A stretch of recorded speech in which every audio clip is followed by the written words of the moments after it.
belief that calmness is an achievement, a virtue to be practiced, like a posture or a mask that you put on when the world becomes too loud. But what if calmness is not something you create?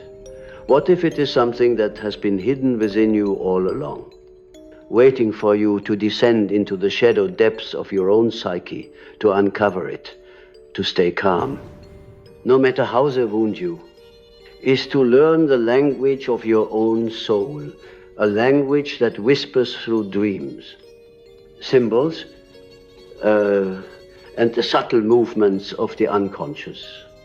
If you can hear that language, you no longer react blindly to the wounds inflicted by others.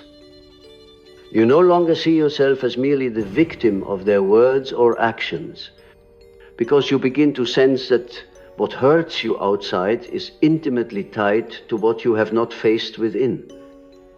We must begin by understanding that the psyche is a battlefield of opposites, light and dark, love and fear, ego and shadow.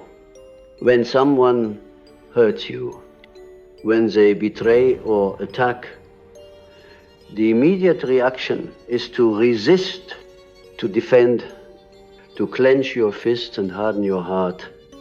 This reaction is instinctual, part of the ancient animal within you that fears annihilation.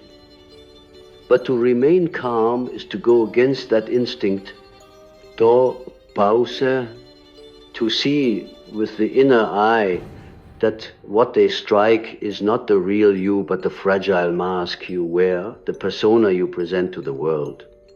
The persona wants to be liked, respected, understood, and when someone hurts you, the mask cracks, yet this crack is not your destruction. It is an invitation to authenticity. The secret lies in recognizing that pain, especially when inflicted by others, always reveals the hidden wounds of your own unconscious. No one can truly harm the essence of who you are, but they can stir the unresolved ghosts within you. These ghosts, the archetypes of abandonment, betrayal, rejection, are buried deep in your shadow. They are memories, not always personal, but ancestral, collective, carried in the very bones of your being. The more you deny them, the louder they scream. But when you turn toward them, when you allow yourself to feel and to see the truth of these inner patterns, calmness rises naturally, like a deep breath that comes not from the lungs but from the soul itself. To stay calm is to become a mirror rather than a sponge. Too many of you absorb the poison of others, letting their anger, jealousy, and bitterness seep into your blood. But when you become a mirror, you reflect their darkness back to them without judgment. You do not carry it inside. You see their attack as a projection of their own unhealed pain. Carl Jung once said, "Everything that irritates us about others can lead us to an understanding of ourselves." This is not a moral statement, but a psychological truth. When someone hurts you, they are often showing you the part of yourself you have rejected, their cruelty, their indifference. These are archetypal masks, characters in the great drama of your psyche, playing out the roles needed for your awakening. Imagine the dream world for a moment. Dreams speak in symbols, and so does life. If you were to dream of being insulted or betrayed, you would not interpret that dream literally. You would ask, what does this symbolize within me? Which part of my own psyche feels unloved, unworthy, or silenced life? Two is a dream. an archetypal story written by both your conscious will and your unconscious patterns. When others hurt you, they are actors on the stage of your individuation, forcing you to face what you would rather avoid. And when you face it, when you integrate it, their power over you dissolves. But calmness is not suppression. I am not asking you to pretend you are not hurt. That would be a lie.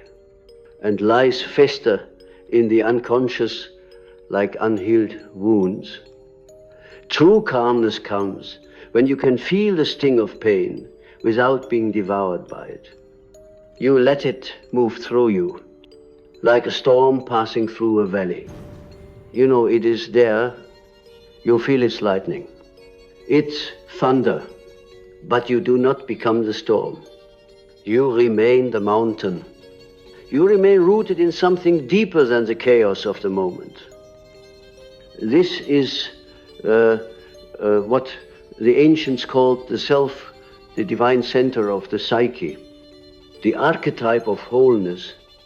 When you rest in the self, no insult, no betrayal can shatter you, because you have already tasted the eternal ground of being that lies beneath all experiences. Let us go deeper still. Why do you feel hurt? Because someone's words or actions clash with the image you hold of yourself. Perhaps they accuse you of something you believe is untrue, or they disregard your worth, or they betray your trust. The ego screams, I am not what they say I am, I deserve better. But the calm soul whispers, their words are not the whole of me. Their actions cannot define me. The pain arises because the ego clings to its self-image. Yet the self, the deep soul, is beyond image. It does not need validation. It does not fear being misunderstood. To live from this deeper center is to be free. Not because you have escaped all wounds, but because you see wounds for what they truly are, cracks through which light enters. I once treated a man who was consumed by anger toward his family. Every slight, every careless word felt like a dagger. He believed they were intentionally trying to destroy his peace. But as we explored his dreams, we uncovered a recurring image, a wolf chasing him through a dark forest.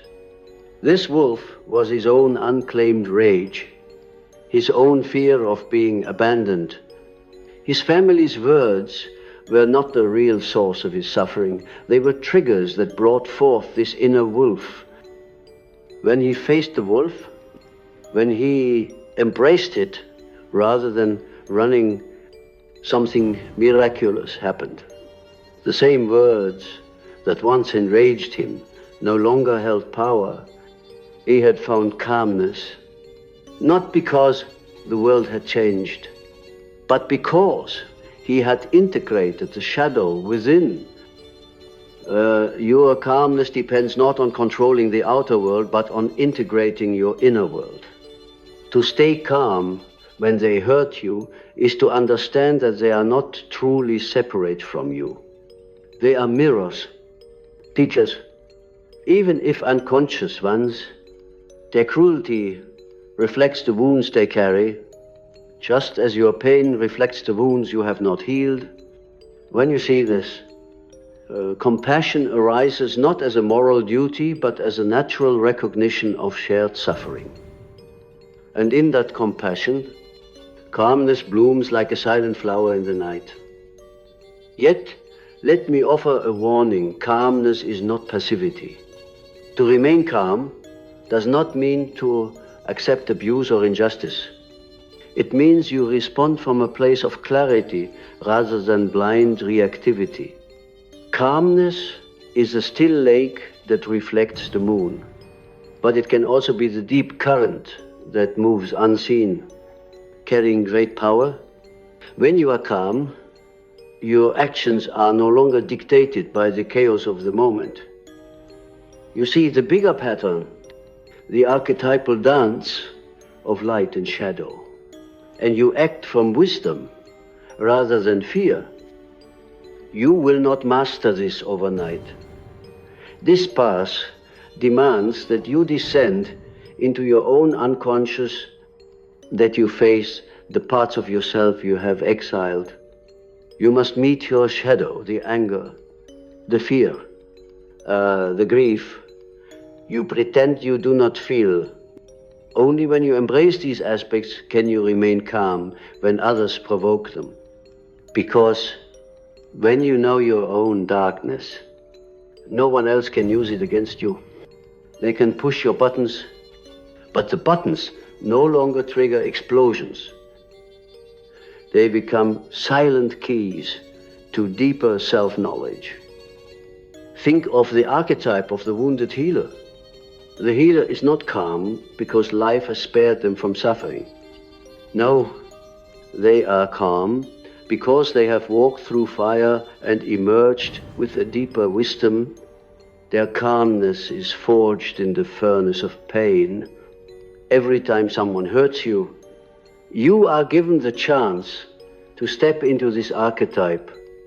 You can let the wound harden you, make you bitter, or you can let it carve you into a vessel of deeper understanding. This choice is made in the quiet space between reaction and response, in that breath where you decide whether to be a slave to your pain or the master of your inner world. I tell you now, calmness is not a performance. It is a state of alignment with the self, the eternal archetype of wholeness. When you live from the center, you do not seek revenge, nor do you collapse in despair. You become like the ancient trees whose roots go so deep that storms cannot shake them. People may hurt you, but you know that their actions are the cries of their own unconscious suffering. You do not take their pain into your own heart. You hold it with the same awareness. You would hold a dream symbol, asking, what does this teach me? What is this revealing about the hidden landscape of my own soul? There is a strange alchemy that occurs when you stop resisting pain and instead observe it with awareness. Most of you fight pain as though it were an enemy. But pain is not your enemy. It is a messenger, often carrying the key to your deepest transformation. When you allow yourself to feel the sharpness of a wound without drowning in it, the pain reveals its true nature. It is not here to break you, but to awaken you. Calmness is born the moment you realize that pain does not define you. It simply illuminates where you have been asleep to your own truth. Consider the way a dream feels when you are in it. Someone might betray you in the dream, and you wake up shaken, your heart pounding. But as the day unfolds, you realize that it was only a dream. You are not truly betrayed. Life, is a dream of sorts, a projection of your inner world onto the canvas of external events. When someone hurts you, it is as though a dream character has acted out a role to awaken something buried within. If you can see life as this living dream, you stop clinging so tightly to the events themselves and begin to listen to what the events are trying to tell you. This shift is what creates an unshakable calmness. The unconscious mind is a vast ocean, and most people live as though they are tiny boats being tossed by its waves.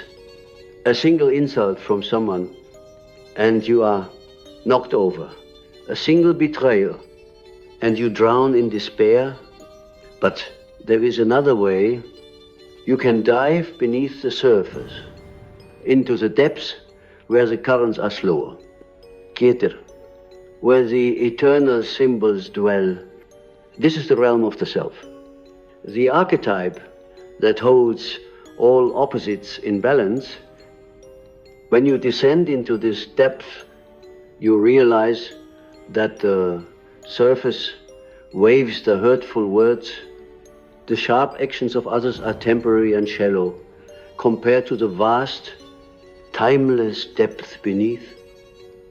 I remember speaking with a woman who was consumed by resentment towards someone who had wronged her. She said, "I cannot forgive them. They have ruined my peace." But as we explored her inner world, it became clear that the real wound was not what they had done.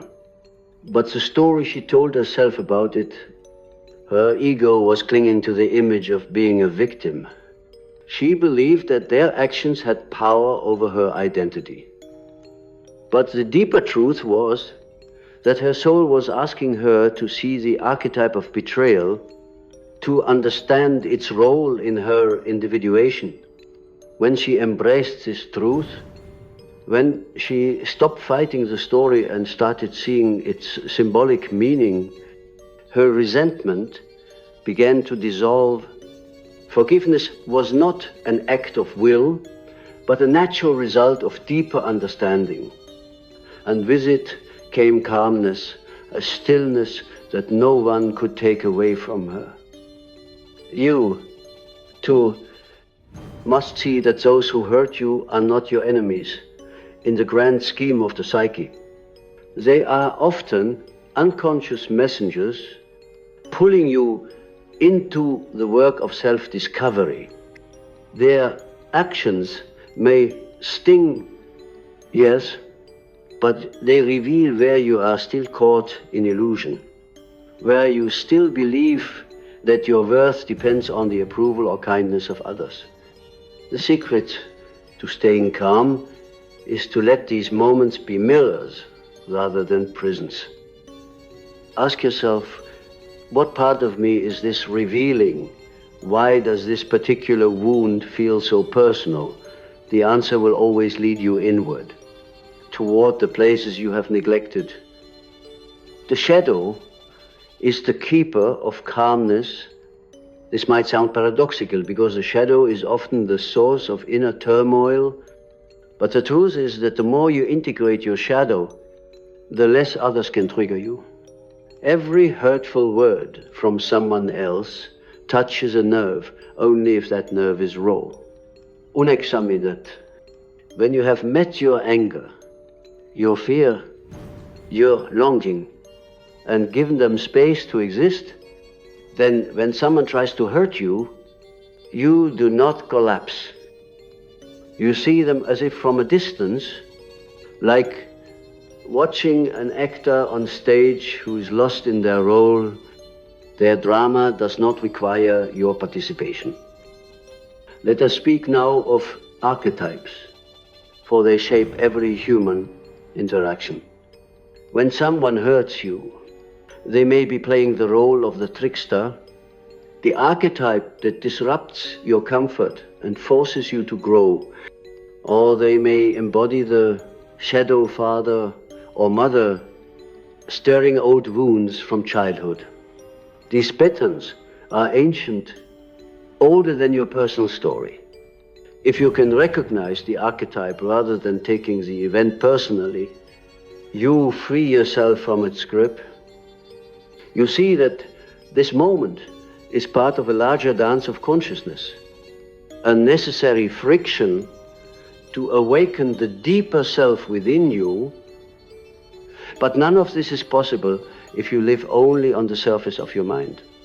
Calmness demands that you learn to observe, to become the witness of your thoughts and emotions rather than their prisoner. You must become the one who watches, not the one who reacts. This is not detachment in the cold sense, but a higher form of presence. Imagine a flame flickering in the wind.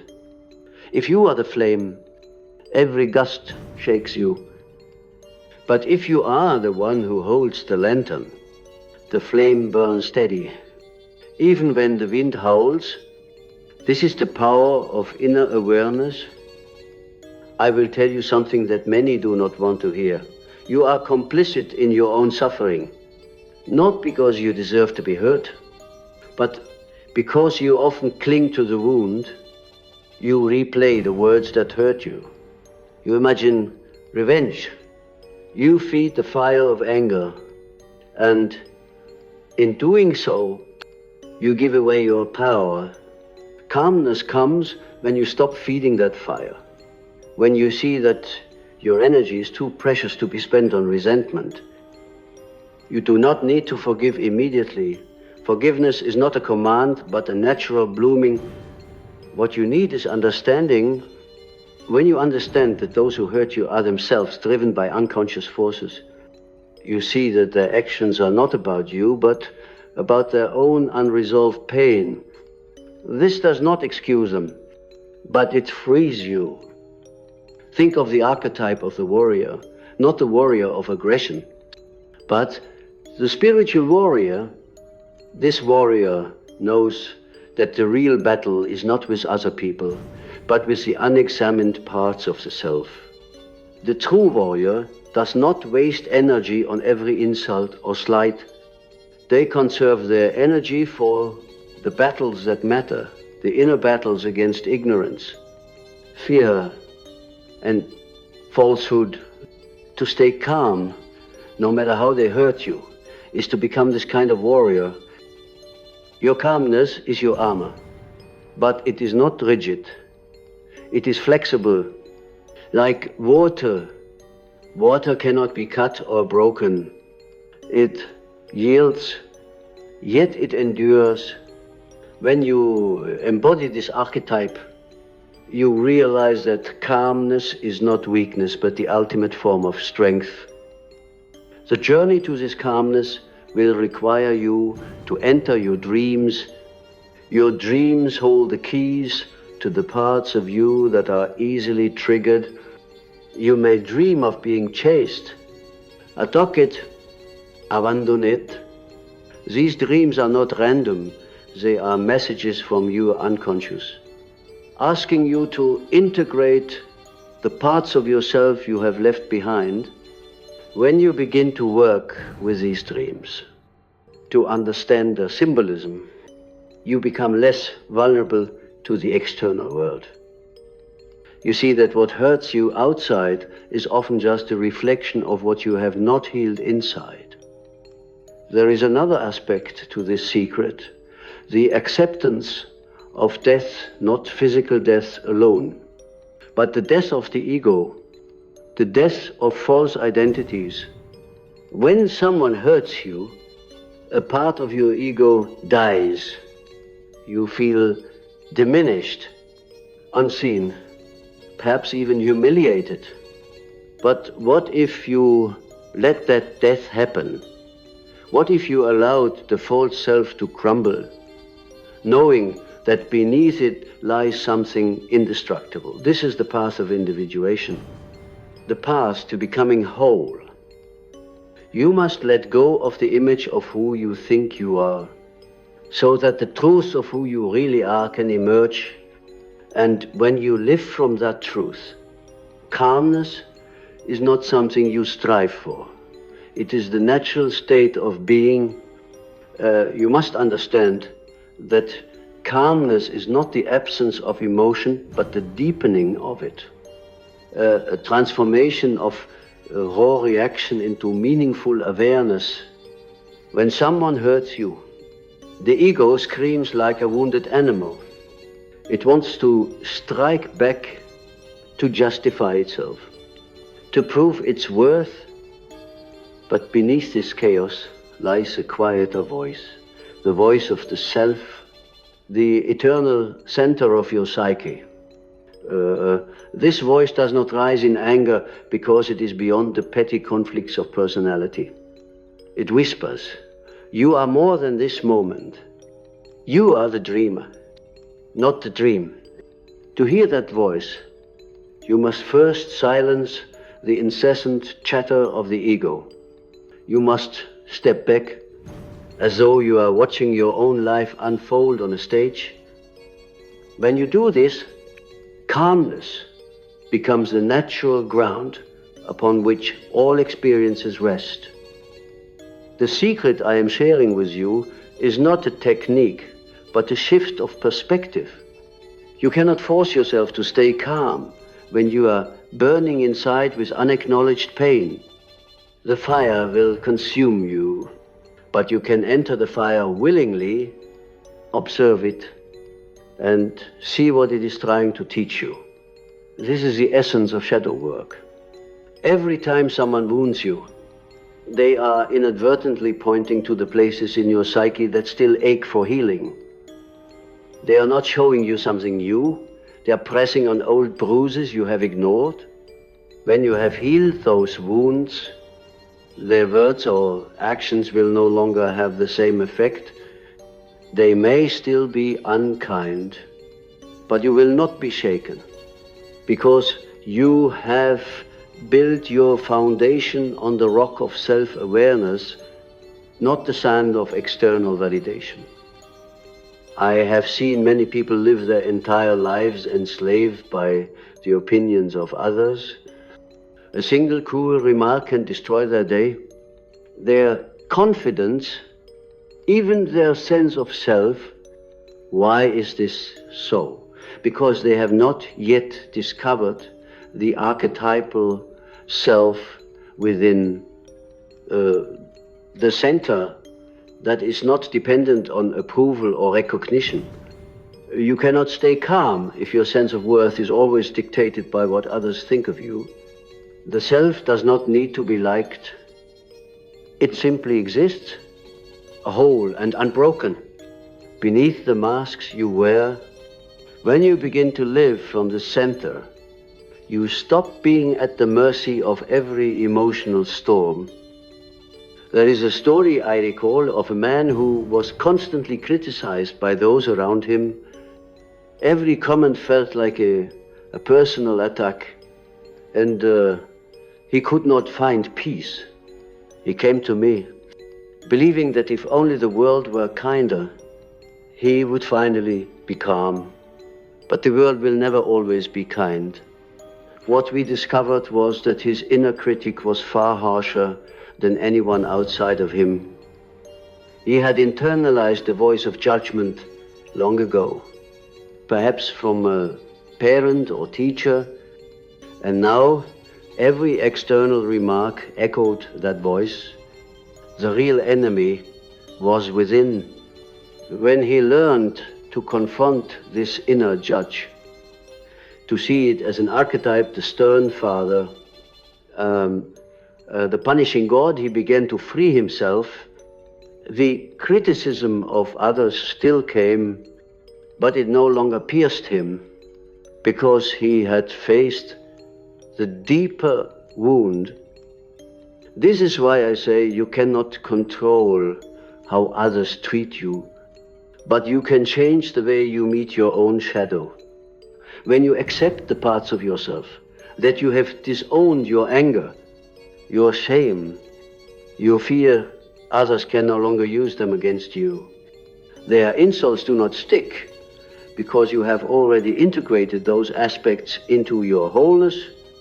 What they say might still hurt momentarily, but the pain passes through you like a wave, leaving you calm and steady.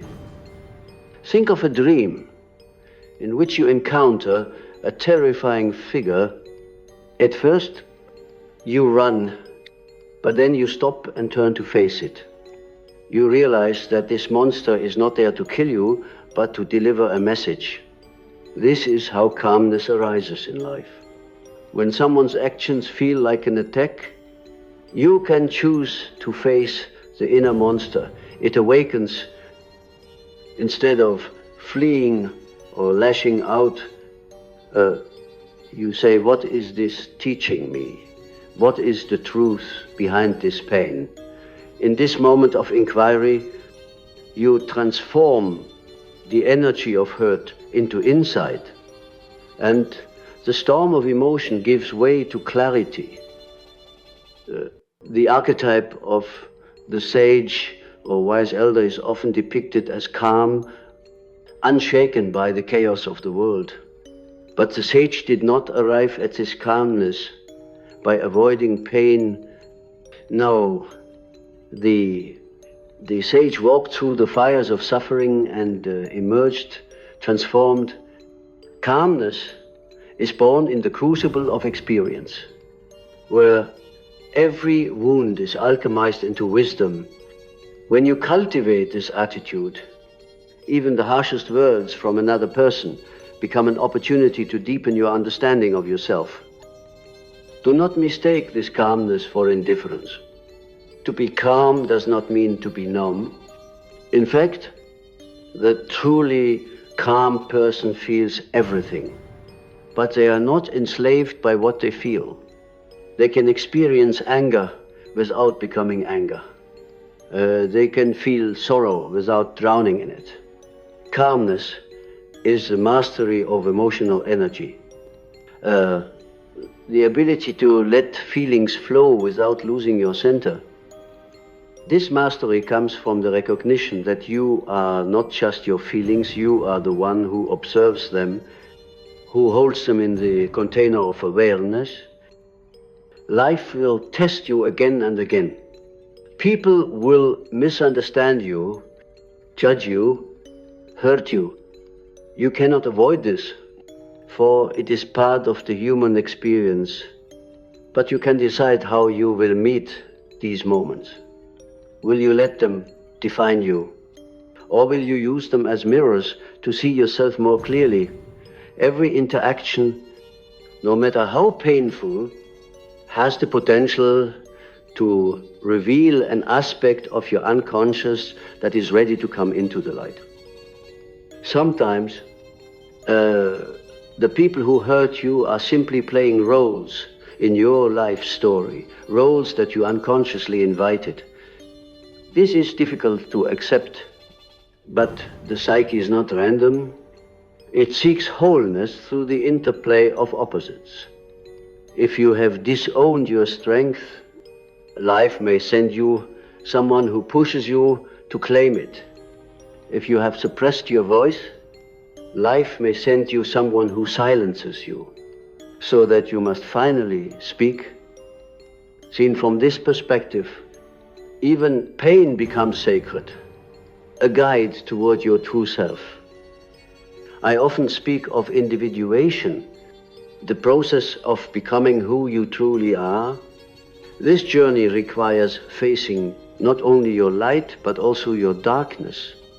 Calmness is a natural byproduct of this process, because the more you integrate your inner world, the less you are tossed about by the outer one. The words and actions of others become like passing clouds. They may obscure the sun for a moment, but you know that the light remains. The unconscious loves symbols. And so I will offer you one. Imagine that within you there is a great still lake. On its surface, the winds of life create ripples, hurt, anger, joy, fear. Most people live on the surface, tossed by every wave. But you can learn to dive beneath into the depths where the water is always calm. This depth is your true nature. It does not react to every storm. It simply is. When you rest here, you can face the world's chaos with a serene heart. Do you see now? The secret to staying calm, no matter how they hurt you, is not to become harder, but to become deeper. Hardness breaks, depth endures. When you deepen your understanding of yourself, you become like the ocean. Stones thrown at the surface make a splash, but they cannot disturb the vastness beneath. There is a moment in every life when the mask of persona begins to crack and the wounds inflicted by others pierce more deeply than we imagined possible. At first, this feels like devastation, as if our identity is being shattered. Yet, it is precisely through these cracks that the light of the deeper self enters. To stay calm, no matter how they hurt you, you must stop identifying with the fragile mask that tries to please the world and begin to root yourself in that deeper self which cannot be destroyed. It is not easy, for the ego will fight this shift with all its might. The ego thrives on control and validation. When someone insults you, the ego shouts, "Defend yourself." When someone betrays you, the ego cries, "Take revenge." But if you can pause and listen beneath that noise, you will hear another voice, the quiet voice of the eternal witness that simply observes. It does not need to fight, because it knows it is already whole. The more you grow in awareness, the more you see that much of what hurts you in life is not the event itself, but the meaning you attach to it. Words are words. Actions are actions. But the story you tell yourself about these words and actions is what creates suffering. If someone says you are worthless, do their words make it true? No. It only hurts because a part of you fears they might be right. Calmness comes when you begin to question these stories. Is this wound pointing to an unresolved belief about myself? Is it showing me where I have not yet claimed my own worth? When you use every hurt as an opportunity for deeper inquiry, you turn pain into fuel for self-realization. I once had a patient who was haunted by dreams of drowning. She was calm on the surface, but every small criticism from others would send her spiraling into anxiety. In her dreams, she fought to keep her head above water. As we explored these dreams, she began to see that the water symbolized her emotions, emotions she had long suppressed. She feared being overwhelmed by them. So she tried to control everything around her. But control is an illusion, and it is fragile. The secret was not to fight the water, but to dive into it, to trust that she could float. When she did, she discovered a calmness she had never known. Her outer life did not change overnight, but her relationship to it did. Criticism no longer felt like drowning because she was no longer resisting the emotional currents within her. You must be willing to do the same. Stop resisting. Stop fighting to prove your worth to those who cannot see you. The calm soul does not need to shout its value. It simply knows. When you feel hurt, pause and ask, what part of me is reacting? Is it my true self? Or is it my wounded ego? You will find almost always that it is the ego, the self, that eternal archetype of wholeness does not react. It holds everything with a kind of compassionate detachment.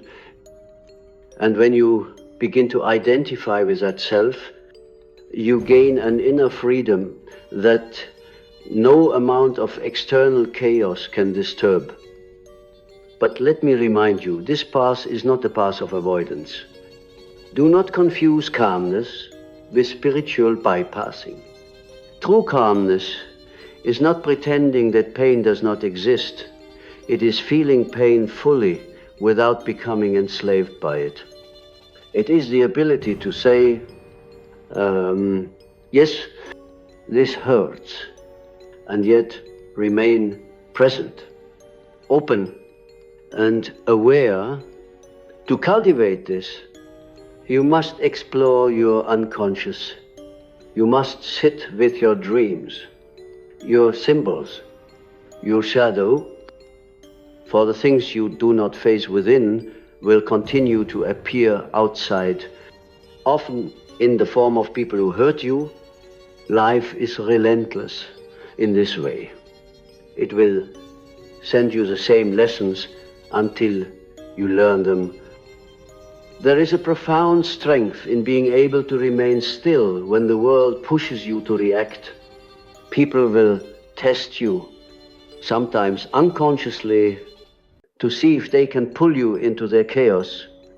But you do not have to go. You can choose to remain centered, to let their words pass through.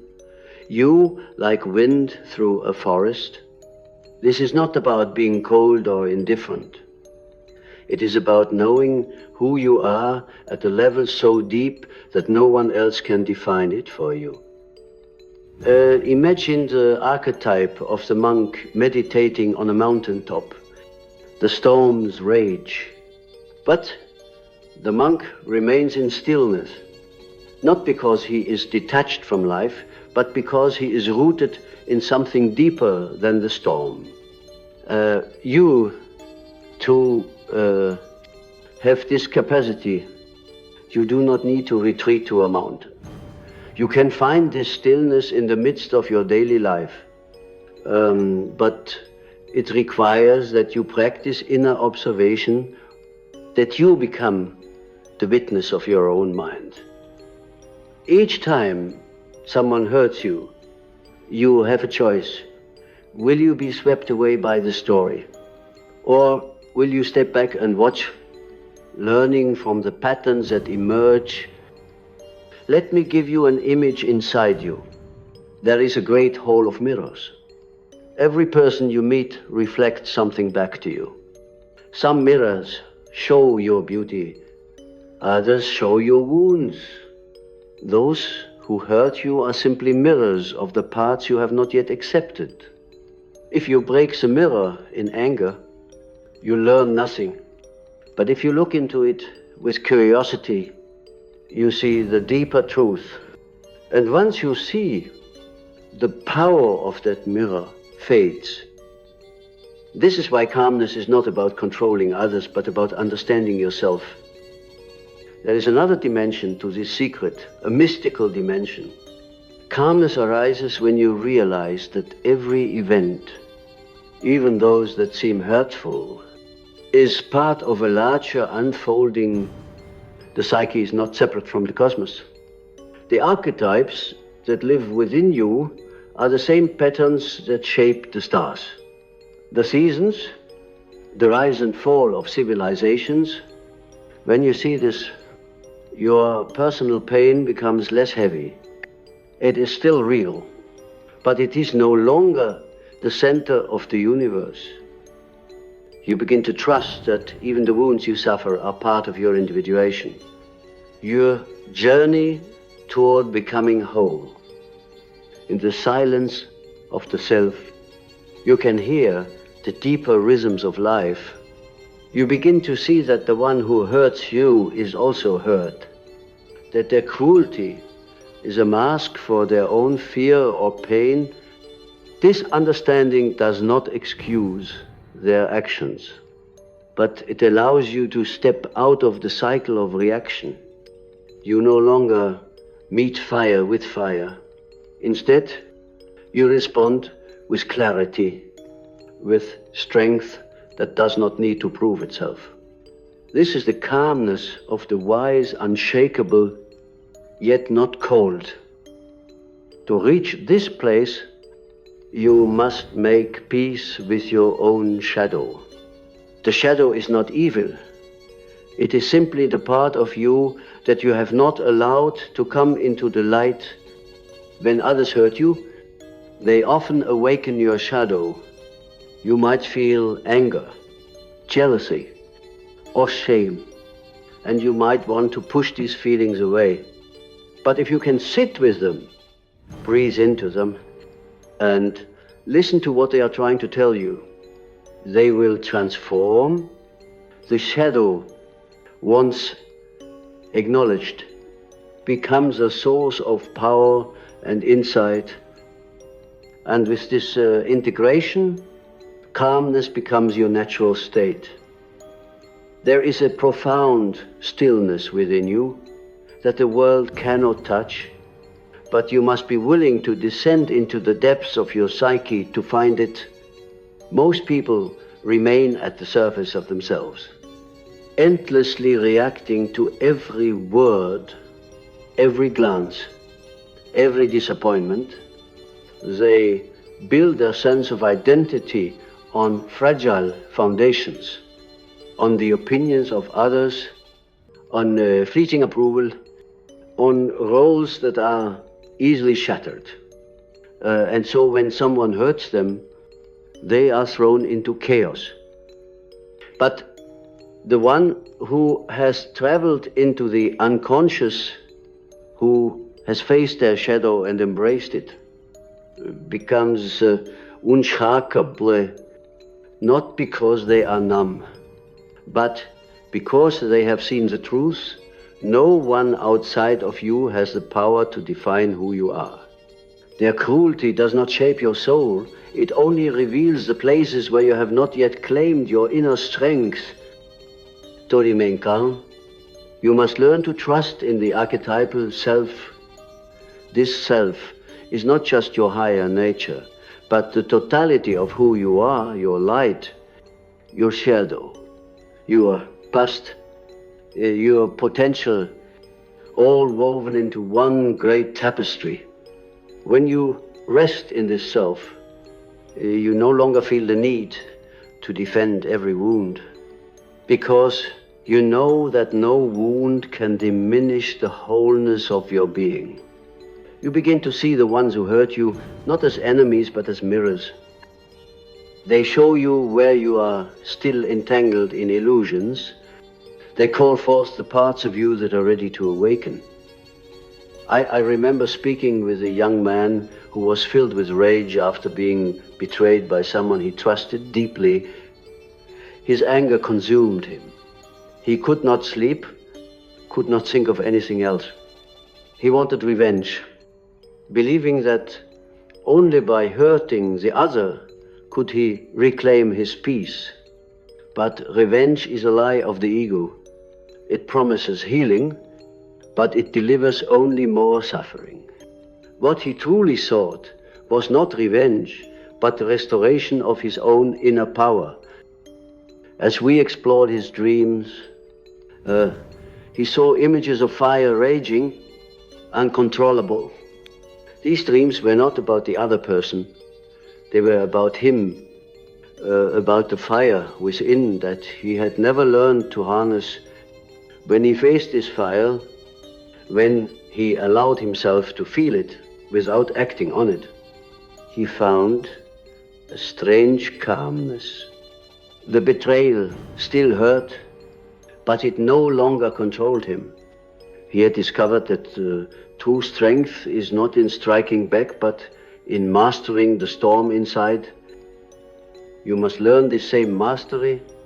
Calmness is not something you pretend to have, it is something you cultivate by meeting your own depths. When someone hurts you, do not immediately react. Instead, turn inward. Ask yourself, what does this pain reveal about me? Where does it come from? Is this about the present moment? Or does it touch something ancient in my soul? You will often find that the present wound is tied to old stories, old wounds that have never fully healed. And if you are willing to face these stories, to rewrite them in the light of awareness, the power of the present pain diminishes. You become calm, not because the world is gentle, but because you have become strong. The world is full of projections. Every person you meet is projecting their inner world onto you, just as you project onto them. When someone attacks you with anger, they are often revealing the anger they have not faced within themselves. When they belittle you, They are often expressing their own sense of inadequacy. If you can see this, you stop taking things personally. You realize that much of what hurts you is not truly about you at all. This understanding brings freedom. It is like waking up from a dream in which you believed every image was real. Suddenly, you see the dream for what it is: symbols, patterns, archetypes playing out their roles. There is an image I often return to, that of a tree. The deeper the roots of a tree, the less it is shaken by the wind. Your roots are your connection to the unconscious, to the self, to the eternal truths that lie beyond the fleeting opinions of others. When you deepen these roots, you can stand firm even when storms rage around you. People may try to hurt you, but their words become like wind passing through the branches. You feel them, but you do not break. You remain grounded in who you truly are. This is the essence of individuation, the journey of becoming whole. Calmness is a sign that you are on this path. It means that you are no longer living solely from the ego, which is fragile and easily wounded, but from the self, which is vast and enduring. To reach this state, you must be willing to confront your own darkness. You must meet the shadow with honesty and compassion. For only when you have embraced your own shadow can you see the shadow in others without fear. I will tell you something that may surprise you. The people who hurt you are often your greatest teachers. Not because they are right in what they do, but because they show you where you are still bound by ego, where you still seek validation, where you still fear rejection. If you are willing to see them as mirrors, to learn from the pain they cause, you will grow in ways you never imagined. Calmness arises when you no longer see life as something happening to you, but as something happening for you. Each wound, each disappointment, each betrayal, a step on the path of your becoming. Let me take you deeper into this vision. Imagine standing in a great cathedral of the soul. Every pillar, every shadow, every beam of light represents a part of you, your conscious mind, your unconscious desire, your ancestral memories. When someone hurts you, it is as if they have lit a torch that casts new shadows on the walls. You can curse the torch, or you can look at what it reveals. Calmness comes when you choose to look, to see the hidden parts of yourself that are brought into focus by the pain. In this way, the wound becomes a doorway, a threshold into greater wholeness. You do not need to rush this process. Healing is not linear. There will be moments when you feel calm and moments when you feel the old pain rise again. This is natural. The key is to keep returning to the inner witness, to the part of you that can observe without judgment. Each time you do, the storms lose a little more of their power. You begin to realize that calmness is not a distant goal, but a state that is always available when you return to your center. And so I say to you now, stop seeking calmness outside of yourself. It will not come from others treating you well, from the world being kind or fair. True calmness is born from the deep knowing that you are more than your wounds, more than the roles you play, more than the stories others tell about you. You are a vast and mysterious being, connected to the eternal currents of life, When you remember this, you cannot be shaken. You may feel pain, but it will not define you. You might experience loss, but you will not lose yourself. If you take anything from my words, let it be this. Every wound is an invitation to wholeness. Every hurt is a call to go deeper. Do not waste your life reacting to the surface of things. Dive beneath. Find the still lake within. It is there that true calmness resides, a calmness that no betrayal, no insult, no cruelty can take away. This is the calmness of the self, the calmness of one who has faced the shadow and embraced it, who has walked through fire and found not destruction, but transformation. And as you walk forward, and remember that calmness is not the absence of storms, but the presence of an unshakable center. The storms will come. They will test you. But if you have done the inner work, if you have faced your own unconscious with courage and honesty, you will stand as the tree stands, as the mountain stands silent, entering and alive with the quiet power of the eternal self. No matter how they hurt you, this calmness will remain, for it is who you truly are.